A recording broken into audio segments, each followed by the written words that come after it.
بعد ما جاءهم البينات وأولئك لهم عذاب عظيم يوم تبيض وجوه وتسود وجوه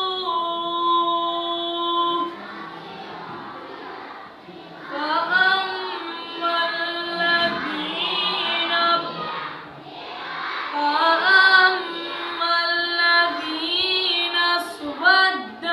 وجوههم أكفرتم بعد إيمانكم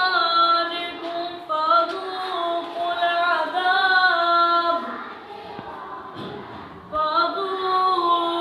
العذاب بما كنتم تكفرون وأما الذين ابيضت وجوههم ففي رحمة الله هم فيها خالدون تلك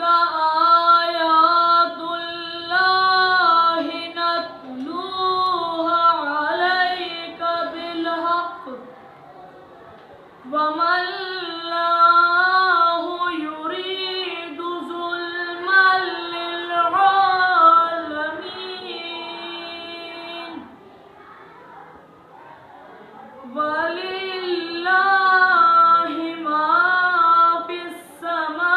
السماوات وما في الأرض وإلى الله ترجع الأمور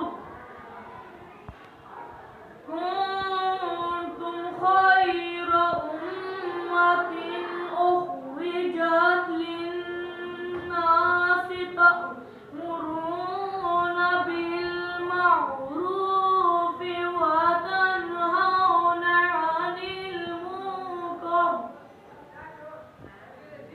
عن